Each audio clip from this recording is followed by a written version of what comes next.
Hello बच्चों, मेरे प्यारे दोस्तों, नमस्कार। एक बार पुनः मुकेश सर केमिस्ट्री चैनल में आपका बहुत बहुत स्वागत है। आज क्लास 12th का केमिस्ट्री पढ़ने वाले हैं दोस्तों, जो कि परीक्षा की दृष्टि से बहुत ही इम्पोर्टेंट टॉपिक है, जिसका नाम है हिमांक अवनमन क्या है। इसका विलेय के आणविक द्रव्यमान के साथ संबंध स्थापित कीजिए, जो कि एनसीईआरटी से एवं त्रैमासिक पेपर से, अर्धवार्षिक पेपर, वार्षिक पेपर, इस सभी पेपर में आया था और आएगा। यहाँ से सेलेक्ट किया गया है और आपसे नहीं बनता है तो ये ज़रूर बनना चाहिए दोस्तों। बिना स्किप किए इसको लास्ट तक देखना है। हिमांक अवनमन यानी किसी विलायक में आवासशील विलेय मिलाने पर प्राप्त विलयन का वाष्प दाब शुद्ध विलायक के वाष्प दाब से कम होता है, जिसके कारण हिमांक में कमी आ जाती है। क्या कहता है बच्चों, किसी विलायक में, माना कि कोई जल है, विलायक हमेशा अधिक रहता है, इसमें कोई आवासशील विलेय पदार्थ मिला दिया जाता है, तो जो विलयन प्राप्त होता है, विलयन का वाष्प दाब शुद्ध विलायक के वाष्प दाब से कम होता है। कहने का मतलब विलायक का वाष्प दाब पहले अधिक था जब तक शुद्ध था, और जब इसमें आवासशील विलेय पदार्थ मिला दिया गया और जब विलयन बन गया तो इसका वाष्प दाब घट जाता है, यानी विलयन का भी वाष्प दाब घट जाएगा। तो वाष्प दाब में क्या हुआ, अवनमन हुआ, कमी हुआ। किसके कारण? आवासशील विलेय पदार्थ के मिलाने से। आवासशील मतलब जो वाष्पित नहीं होता, वाष्पशील नहीं है, ऐसे विलेय पदार्थ अगर विलायक में मिला दिया जाता है तो जो विलयन प्राप्त होता है उसमें कमी आ जाती है, वाष्प दाब में, विलयन के वाष्प दाब में कमी आ जाती है। ठीक है, और वाष्प दाब के विलयन में कमी होने से हिमांक में कमी आ जाती है। समझ में आया इतना? यहाँ वही लिखा था दोस्तों, किसी विलायक में आवासशील विलेय मिलाने पर प्राप्त विलयन का वाष्प दाब शुद्ध विलायक के वाष्प दाब से कम होता है, यानी जो शुद्ध विलायक के वाष्प दाब है उससे कम होता है प्राप्त विलयन का वाष्प दाब आवासशील विलेय के मिलाने से, जिसके कारण हिमांक ताप में कमी आ जाती है। इतना हम बता चुके, चित्र से आप समझ गए होंगे। अर्थात वाष्प दाब अवनमन के कारण विलयन का हिमांक शुद्ध विलायक के हिमांक से कम हो जाता है। समझ गए? इस प्रकार विलायक और विलयन के हिमांकों का अंतर हिमांक अवनमन डेल्टीएफ कहलाता है। मतलब इस प्रकार जो विलायक है और विलयन, इनके जो हिमांकों में जो अंतर होता है वो डेल्टीएफ हिमांक अवनमन कहलाता है। यही परिभाषा इसका हुआ प्यारे बच्चों, यहाँ तक परिभाषा। अब इसको थोड़ा और देखते हैं कि शुद्ध विलायक का जो हिमांक है T0F अगर मान ले, क्योंकि T टेम्परेचर ऑफ फ्रीजिंग मतलब विलायक का ताप, हिमांक मतलब ताप होता है दोस्तों। हिमांक क्या है? ताप, मतलब शुद्ध विलायक का ताप T0F है और विलयन का TF है। तो विलयन का हिमांक में कमी आ गया था आवासशील विलेय पदार्थ के मिलाने से, तो TF का मान T0F के मान से कम होता है, बिल्कुल कम होता है, क्योंकि जो विलयन प्राप्त हुआ था विलायक के वाष्प दाब से कम हुआ था। अतः हिमांक में अवनमन delta TF equal to T0F minus TF, विलयन को माइनस में कर देगी, मतलब एक कम और T0F का वाष्प दाब अधिक था, तो कह दे सकते हैं कि डेल्टीएफ हिमांक अवनमन equal to T0F minus TF। इतना समझ में आया प्यारे बच्चों?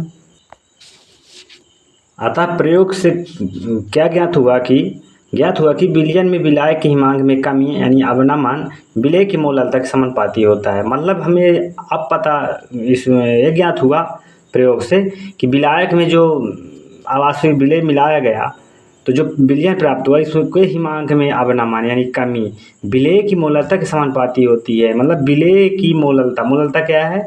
मोललता परिभाषा हम लिखा चुके हैं एक वीडियो में, उसको देख लीजिएगा। यानी विलायक में जो मिलाया जाता है विलेय के रूप में, वो मोललता को दर्शाता है।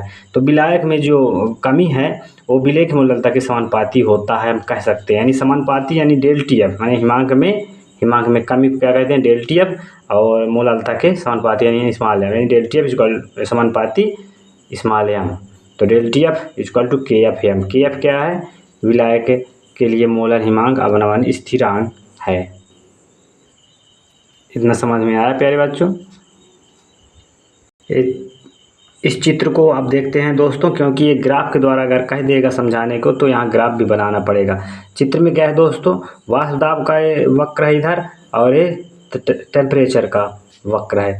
यहाँ वाष्प दाब का वक्र जो गया है दोस्तों ये कम है, क्योंकि विलयन का वाष्पदाब है, विलयन का वाष्पदाब कम होता है और विलायक का वाष्पदाब बड़ा होता है, क्योंकि शुद्ध विलायक का वाष्पदाब पहले अधिक होता था। इसमें जैसे अवाष्पीय विलय मिला गया तो जो विलयन प्राप्त हो इसका वाष्पदाब कम था तो इसको हम कम लाइन करेंगे।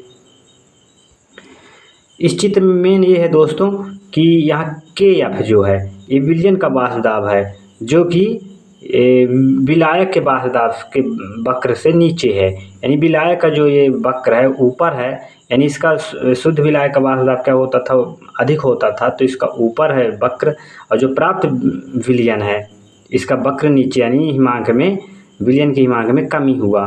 ये ठीक है ना, वो परिभाषा के अनुसार ये ग्राफ है। यहाँ जो B है दोस्तों, B जो है बिंदु दोस्तों, ठोस हुए विलायक और द्रव विलायक बराबर यहाँ है, यहाँ दोनों बिंदु मिलता है इसलिए B कहते हैं, जिसका संगत क्या है T0F यानी शुद्ध विलायक का वाष्पदाब है। और यहाँ जो K है दोस्तों ये ठोस हुए विलायक और द्रव विलयन के वाष्पदाब का वक्र मिलते हैं, ठीक है, जिसका संगत TF है। और यहाँ पास डेल TF क्या है, ये विलयन का वक्र है शुद्ध विलायक का, इसके बीच में जो अंतर है इसको डेल TF यानी हिमांक का अवनमन कहते हैं, ये यहाँ दर्शाया गया है दोस्तों। इस प्रकार से ये ग्राफ आप बना लीजिएगा स्क्रीनशॉट लेकर। आई होप ग्राफ समझ में आया होगा। हिमांक अवनमन क्या है उसके साथ ये भी आता है, हिमांक अवनमन द्वारा आवासीय विलय के आणविक द्रव्यमान का निर्धारण। ये है प्यारे दोस्तों, अभी हिमांक का अवनमन क्या है इतना का भी उत्तर देखे हैं। अब इसका विलय के आणविक द्रव्यमान के साथ संबंध स्थापित कीजिए, विलय के आणविक द्रव्यमान के साथ, तो उसका ये है विलय के आणविक द्रव्यमान का निर्धारण, ये संबंध। हम जानते हैं कि डेल TF क्या होता है दोस्तों, KFM, अभी हम पढ़ चुके हैं जस्ट, क्योंकि हिमांक अवनमन बराबर KFM वहाँ पढ़े थे। तो यहाँ डेल TF KF है, del TF equal to KF गुणे M, M यानी मोललता, मोललता का सूत्र क्या होता है कैपिटल WB गुणे 1000 बट्टे कैपिटल MB गुणे WA।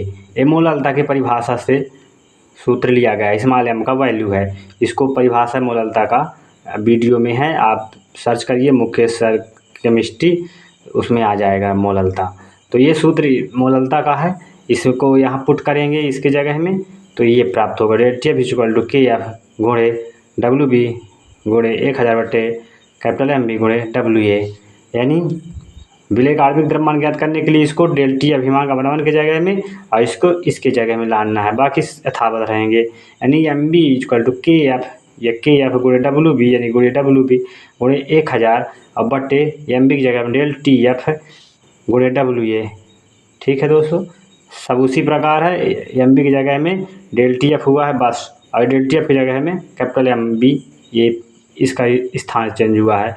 यही क्या है दोस्तों, विलय का आणविक द्रव्यमान का सूत्र है, हिमांक अवनमन में विलय का आणविक द्रव्यमान का सूत्र है, यही निर्धारित करने के लिए कहा गया था।